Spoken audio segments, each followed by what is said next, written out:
What steps should companies take to employ persons with disabilities? According to me, they should actually work with experts. So we have a workplace solution team for this.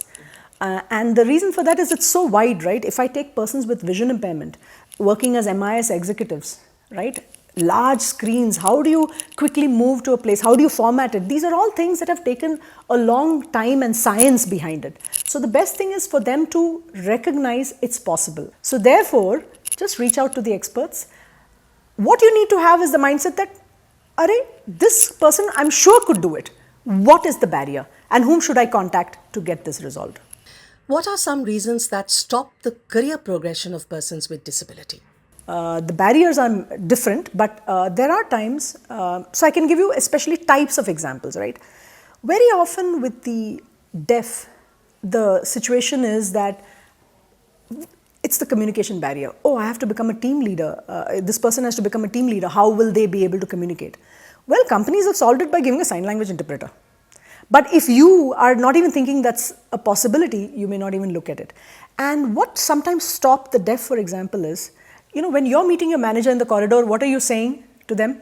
Oh yeah, I finished this work, I finished that work. The deaf, not very good. So we're always trying to find ways of how can the deaf communicate. It's not only about communicating regarding your work. How can you communicate about your perception, the status, how cool you are, how good you are at your job, For the other folks, very often it's about the job analysis. See, we did the analysis of the job the first time they got into a company, but it has to continue.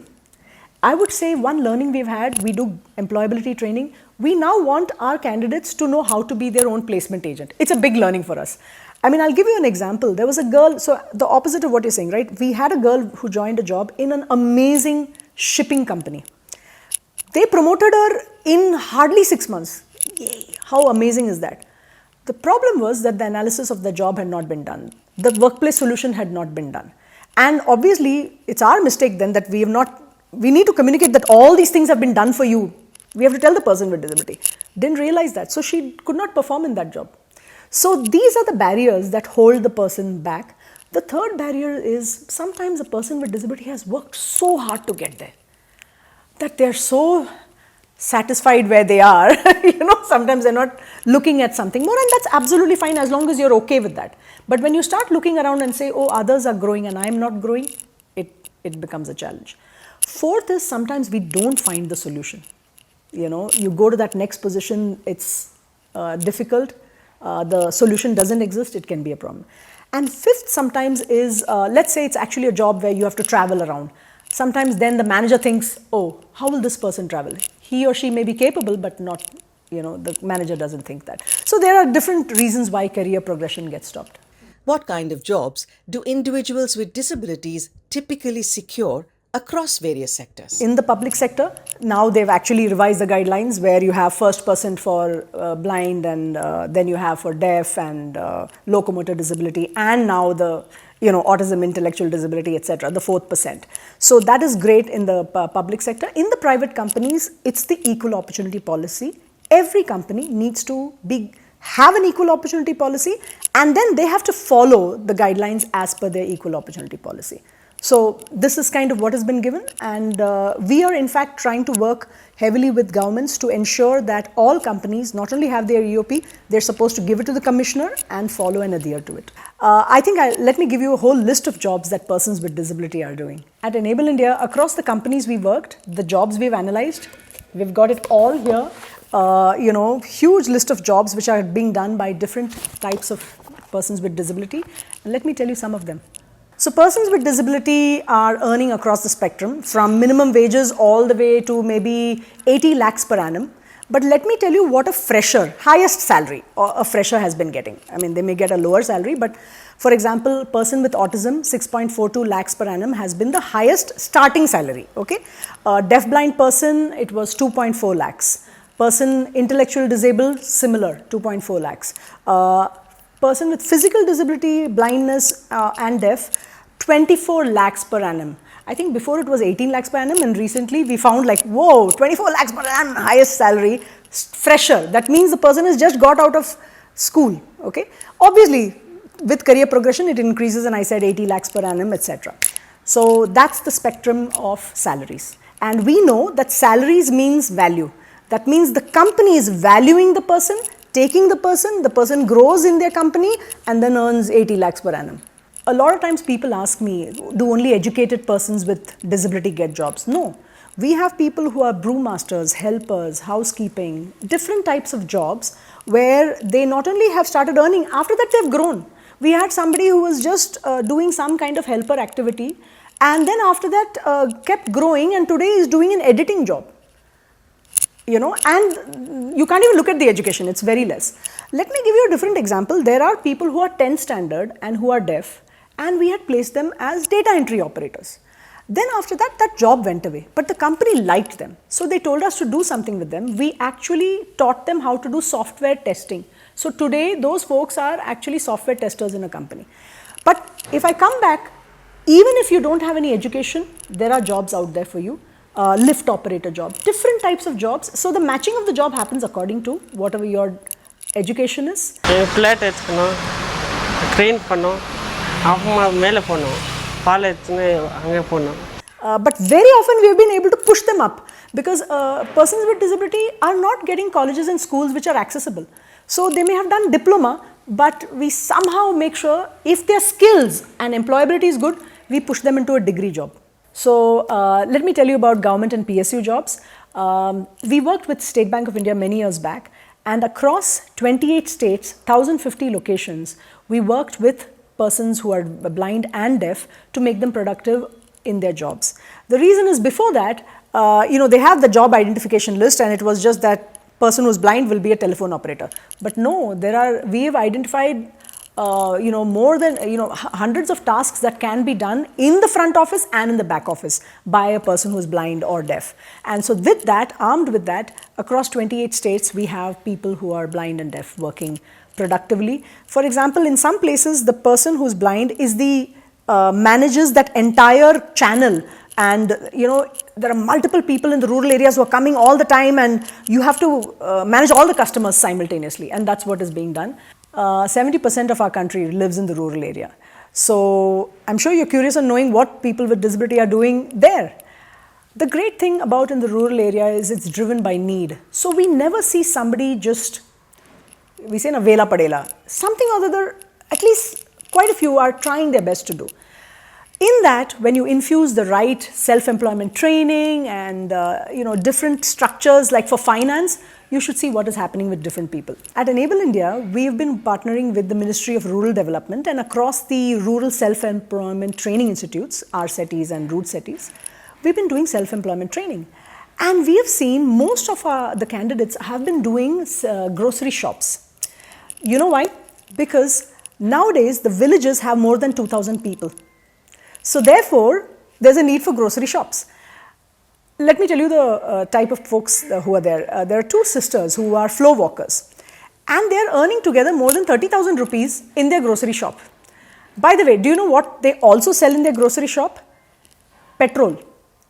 And the reason for that is they are near the highway and the village panchayat leader says, why don't you sell petrol there?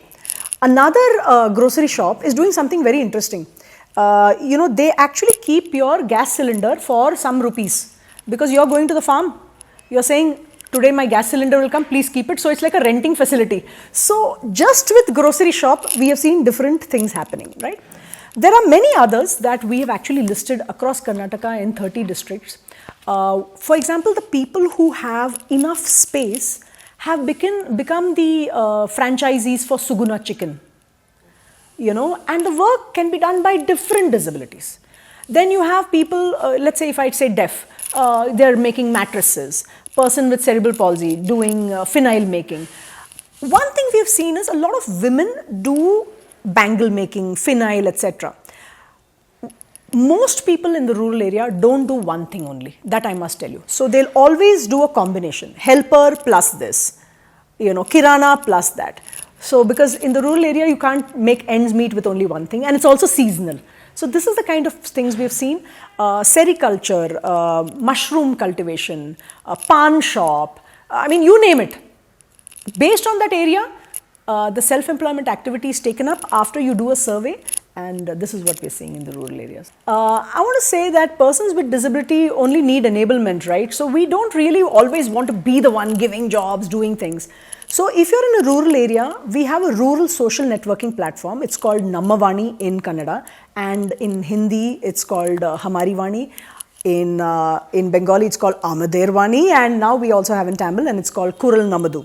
So in these platforms, persons with disability interact, share, and actually solve each other's problems. So, for example, there are musicians who are blind, a family of 4, who said that we need gigs, where we can perform, and they got many gigs, and during Ganesh Puja they like earned 30,000 rupees.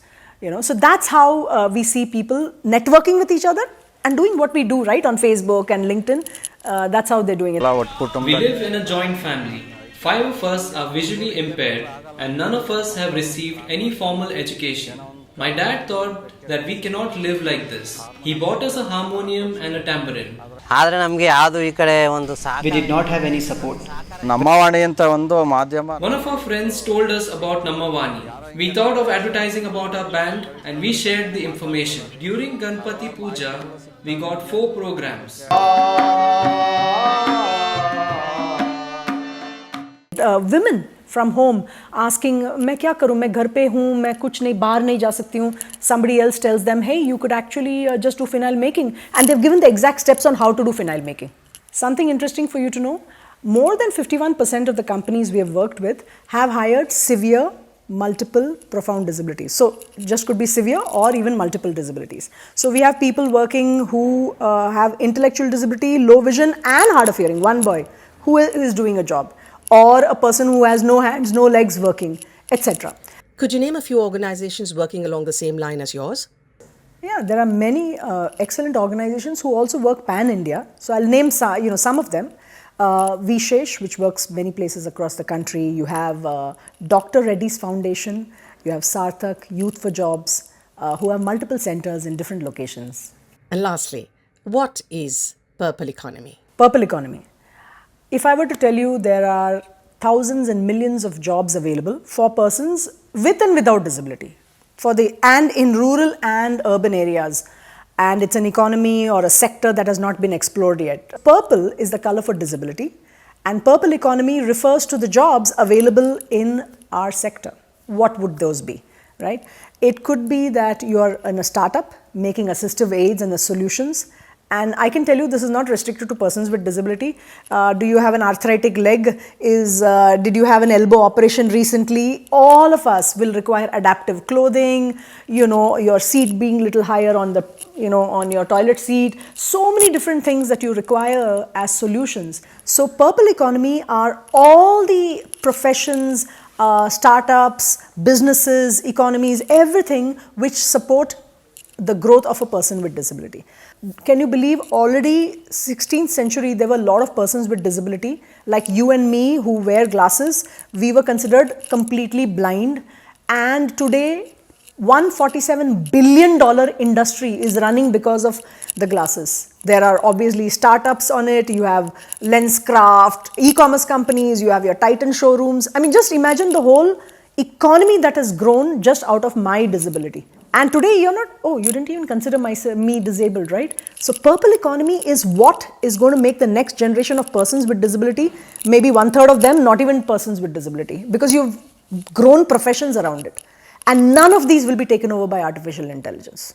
The best part about purple economy, it's also in the rural areas. So NREGA, NREGA, which is the National Rural Employment Guarantee Act. We also call it Mahatma MG Narega, right? Mahatma Gandhi Narega. So there, everybody gets a job card. They have a minimum of hours that they can work. Imagine in that, along with the things that they do, desilting soil, blah, blah, the work that is added to the list of activities, you have activities where regarding persons with disability. You're a caregiver for a person with disability, you get paid X money.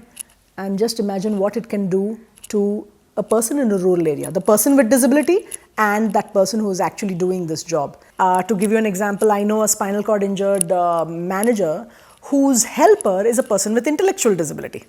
And today if you look at it, more and more folks are becoming disabled due to different reasons. You could have cancer and lose your arm, diabetic gangrene and you've lost your leg, stroke and your one side is getting paralyzed. We are seeing more cases of folks coming into the sector, becoming persons with disability because of these reasons. Blood pressure, vision loss. If I take one more part which people are not realizing in the purple economy, rehab. I mean, I cannot tell you the amount of rehabilitation we all require anyway, when you have a knee problem, this, that. A person with cerebral palsy needs to do rehab for their life. Many things are there like this, and it's very neglected. We've not understood rehab as a profession. And I must tell you that because of purple economy and the fact that we have coined this word, we realize that India can lead the world in disability excellence and in purple economy and show the world what's possible. That's what we believe, because we see amazing organizations around this country doing fantastic work. It's just about all of us realizing that purple economy has to exist, because we don't have abundance in the sector. We will say X amount of, only so many special educators are there.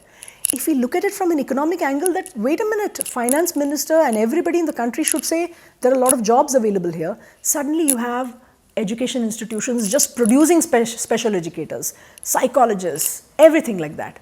And we will revitalize our disability sector, but at the same time, average citizen gets jobs. So there's a lot to be done in India with respect to employment of persons with disability.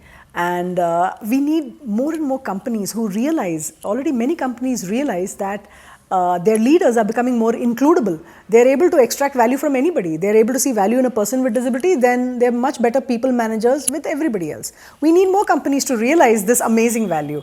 And so we invite companies, please come forward. If you are an employee working in a company, go and talk to your managers and tell them, hey, this is an amazing pool here, and through that, where we will gain a lot, not just because that person is also going to be effective, because you do the right training, etc., but also what happens to you as a person when you include a person with disability.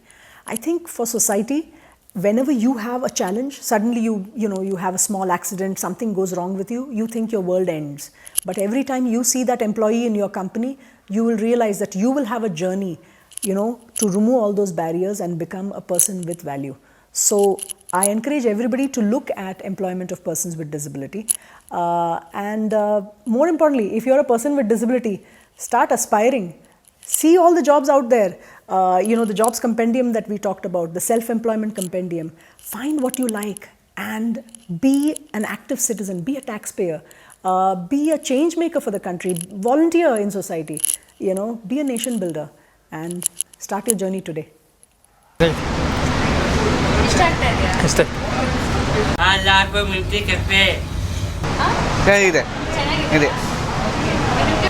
Nice. Wonderful. Do you drink coffee? No, I drink only milk. CCD fine. Yes, I am happy. ಎಷ್ಟು ಕನ್ಸಿದ್ದಾರೆ More kind of. ಏನು ಕೊಟ್ಟಿದ್ಯಾ Phone. ಯಾರಿಗೆ Mummy.